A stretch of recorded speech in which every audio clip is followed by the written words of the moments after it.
బట్టతలతో బాధపడుతున్నారా? ఆధునితనమైన పద్ధతిలో హెయిర్ ట్రాన్స్ప్లాంటేషన్ చేయబడును. Face clinic, Hyderabad. నమస్తే, welcome to Suman TV news. నేను మీ సాయి. త్రిబుల్-ఆర్కు సీటు కేటాయిస్తారా లేదా? నరసాపురం ఎంపీగా సిట్టింగ్గా ఉన్నటువంటి వ్యక్తి ప్రస్తుతం ఏ పార్టీ నుంచి కూడా టికెట్ పొందకుండా కన్ఫ్యూజన్లో ఉన్నటువంటి అతనికి ఇప్పుడు టీడీపీ లిస్టులో కూడా పేరు లేకపోవడంతో అతను అభ్యర్థిత్వం ఉందా లేదా, ఇంకా అవకాశం ఏమన్నా ఉందా అనేటువంటి చర్చ కొనసాగుతుంది. ఇంతకీ రఘురామకృష్ణంరాజు ఈ ఎన్నికల్లో పోటీ చేస్తున్నారా లేదా, టికెట్ వస్తుందా లేదా, లేకుంటే ఇండిపెండెంట్గా పోటీ చేస్తారా? దీనికి సంబంధించి మనం మాట్లాడుతూ మనతో పాటు Suman TV news chief editor Keshav గారు. సార్ నమస్తే. నమస్తే సార్. టీడీపీ కూడా మొత్తం సీట్లన్నీ ప్రకటించేసింది. ఇంకా ఆప్షనల్గా జనసేన ఒక్క ఎంపీ ఉన్నట్టుంది, 3 అసెంబ్లీ ఉన్నట్టున్నాయి. సో బీజేపీ కూడా వేరే వాళ్ళని ప్రకటించేసింది ఎంపీగా నియోజకవర్గంలో. త్రిబుల్-ఆర్ పరిస్థితి ఏంటి? ఇంకా ఆచితూచి ఏమైనా ఆలోచిస్తుందా బీజేపీ? ఇచ్చే అవకాశం ఉందా లేదా త్రిబుల్-ఆర్ ఫేడ్ అవుట్ అయినట్టేనా? అంటే ఒక లేటెస్ట్ డెవలప్మెంట్ ఏంటంటే, ఇప్పుడు రఘురామకృష్ణరాజు సీటు వ్యవహారం చాలా హాట్గా మారింది కూటమిలో. అమరావతిలో అంటే విజయవాడలో ఒక మీటింగ్ కూడా జరిగింది. ఆయన సీటు సర్దుబాటు విషయంలో ఒక డెసిషన్ తీసుకోవాల్సిన అవసరం ఉంది అని. ఎందుకంటే రఘురామకృష్ణరాజు పెట్టినటువంటి ప్రెస్ మీట్ ఒకటి, తర్వాత ఆయన బ్యాక్ గేట్లో చేసినటువంటి స్ట్రాటజీ అసంతృప్త నేతలందరినీ కూడా ఒక తాటిపైకి తీసుకొచ్చేటువంటి ఒక ప్రయత్నం చేశారు. సో నియోజకవర్గానికి ఒకరు లేదా ఇద్దరు అసంతృప్త నేతలు, అటు జనసేన కావచ్చు, ఇటు బీజేపీ కావచ్చు, అలానే టీడీపీ కావచ్చు, 3 పార్టీల నుంచి కూడా ఒక 30-40 మందిని ఆయన లిస్ట్ అవుట్ చేసి పెట్టుకున్నారు. ఒకవేళ సీటు రాని పక్షంలో ఆయన ఏం చేయాలనే దానికి 2 ఆప్షన్స్ పెట్టుకున్నారు. అది కూడా ఇప్పటివరకు ఆయన జగన్మోహన్ రెడ్డి మీద పోరాటం చేస్తూ వచ్చారు కాబట్టి అటు ఇటు చేసి టీడీపీలో, బీజేపీలో, జనసేనలో మూడిట్లో మొండి చేయి చూపించిన తర్వాత కాంగ్రెస్ పార్టీలోకి వెళ్ళడం ఒక ఆప్షన్ అనుకుంటే, అక్కడ షర్మిల నాయకత్వంలో పనిచేయాల్సి రావడం అనేది మళ్ళీ ఒక ఇబ్బందికరమైనటువంటి పరిణామంగా మారచ్చు. కాబట్టి దాన్ని ఒక సెకండ్ ఆప్షన్గా అనుకుంటే కనుక, ఫస్ట్ ఆప్షన్ కింద ఇన్ని నియోజకవర్గాల్లో బలం లభించేటప్పుడు అందరి చేత స్వతంత్ర అభ్యర్థులుగా కానీ లేదా ఏదైనా రిజిస్టర్డ్ పార్టీ పేరు మీద బరిలో దిగితే కానీ ఎలా ఉంటుంది అనేటువంటి సమాలోచనలు కూడా జరిగినట్టుగా ఒక సమాచారం ఉంది. సో ఆయన ప్రెస్తో మాట్లాడిన తర్వాత, ఆయన ఆవేదన బయటకు వచ్చిన తర్వాత అంతర్మదనం అనేది కూటమిలో కూడా మొదలైంది. ఎందుకంటే 4 ఏళ్లుగా ఆయన జగన్మోహన్ రెడ్డి మీద ఎలాంటి పోరాటం చేశారో అందరికీ తెలుసు, దాని పర్యవసానాలు ఎలా ఎదుర్కొన్నారో కూడా అందరికీ తెలుసు. సో ఆయన అతిగా మాట్లాడడమే సమస్య అయి ఉంటే కనుక దాన్ని నియంత్రించాల్సినటువంటి బాధ్యత పార్టీలోకి వచ్చిన తర్వాత ఆ పార్టీ విధానాలను బట్టి ఉండేటువంటి అవకాశం ఉంటుంది. ప్లస్ ఆ పార్టీ చేసేటువంటి పనుల మీద ఆధారపడి ఉంటుంది అనేటువంటి కామెంట్ ఆయన మొదటి నుంచి చేస్తున్నారు. ప్లస్ అక్కడ ఉన్నటువంటి నరసాపురం నియోజకవర్గం దాని పరిధిలో ఉన్నటువంటి స్థానాల్లో తప్పితే బయటికి వెళ్ళడానికి కూడా ఆయన ఆసక్తి చూపించట్ల. ఇప్పుడు టీడీపీ మిగతా లిస్ట్ అనౌన్స్ చేసిందంటే అవి ఎక్కడ కూడా పాసిబిలిటీ ఉన్నటువంటి ఆప్షన్స్ కాదు రఘురామకృష్ణరాజుకి. ఎందుకంటే రాయలసీమలో 2 సీట్లు ప్రకటించాల్సినటువంటి ఎంపీ సీట్లు పెండింగ్లో ఉన్నాయి. అది అనౌన్స్ చేశారు. అంటే కాకినాడ ఎంపీ, అనంతపురం ఎంపీ, అక్కడ ఆయన బరిలో దిగడానికి ఆయనకు ఉండేటువంటి స్థాన బలం కానీ లేదా సామాజిక వర్గ బలం కానీ అక్కడ ఉండాలి కదా. ఈ ఆప్షన్స్ ఏవి లేనప్పుడు అక్కడికి వెళ్ళలేరు. ఇంకా మిగతా 2 సీట్లు, ఒకటి నెల్లూరు, ఇంకోటి విజయనగరం, ఏది కూడా గోదావరి జిల్లాలకు అటుపక్క ఇటుపక్క ఉన్న సీట్లు కావు. సో అది ఒక కొత్త రకమైన సమస్యను తీసుకొచ్చేటువంటి అవకాశం ఉంటుంది. అలానే కంటి తుడుపు చర్యగా రఘురామకృష్ణరాజు కనుక సీటు కేటాయిస్తే ఆ సీటు ఓడిపోయేటువంటి ప్రమాదం కూడా ఉంటుంది.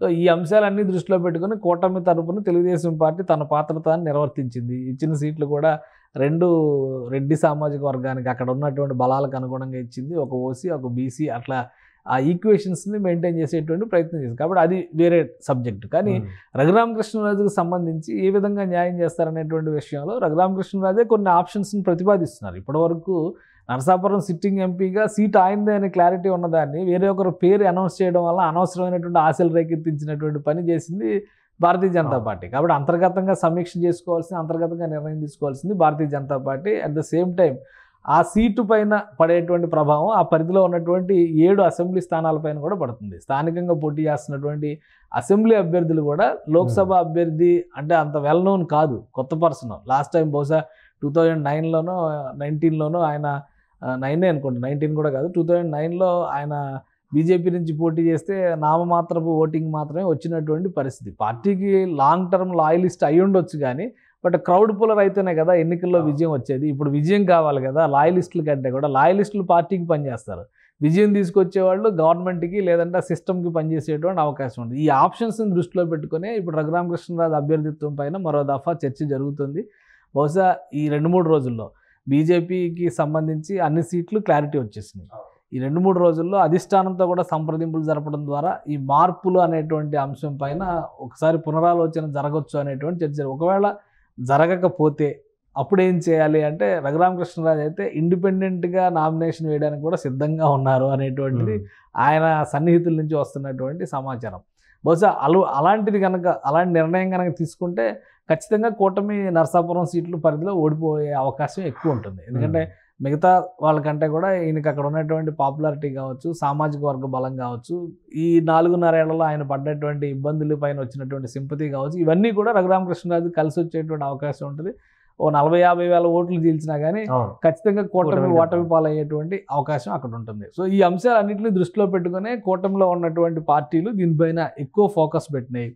ఆల్రెడీ చంద్రబాబు నాయుడు కానీ, పురంధేశ్వరి కానీ, అలానే జనసేన అధినేత పవన్ కళ్యాణ్ నుంచి కూడా దీన్ని పరిశీలించాల్సినటువంటి అంశంగా రికమెండేషన్స్ వెళ్ళినట్టుగా తెలుస్తున్నాయి. సో 1-2 రోజుల్లో దీనిపైన క్లారిటీ వచ్చేటువంటి అవకాశం కనిపిస్తుంది. బహుశా April 1st or 2nd కల్లా ఈ ఇష్యూని కంక్లూడ్ చేసే అవకాశం ఉంది. ఎందుకంటే ఇంకా సమయం ఉంది కాబట్టి, ఎలక్షన్స్కి సమయం ఉంది కాబట్టి, అలానే ఇప్పుడు కొత్తగా ప్రకటించినటువంటి అభ్యర్థి ఇమీడియట్గా ప్రచారంలోకి వెళ్ళిపోయే అంత పరిస్థితి కూడా అక్కడ లేదు కాబట్టి, అక్కడ ఆ అంశాలన్నింటినీ దృష్టిలో ఉంచుకునే 1-2 రోజుల్లో బహుశా మార్పులు చేర్పులు ఉండొచ్చు అంటున్నారు. ఇంకోటి అసెంబ్లీ సీట్ల విషయంలో కూడా టీడీపీ, జనసేన, బీజేపీ మరొకసారి రివ్యూ చేస్తుంది, పునఃసమీక్ష చేస్తున్నట్టుగా తెలుస్తుంది. అటువంటి పరిస్థితులు, ఎందుకంటే కొన్ని సీట్ల విషయంలో తీవ్రమైనటువంటి వ్యతిరేకత వచ్చింది.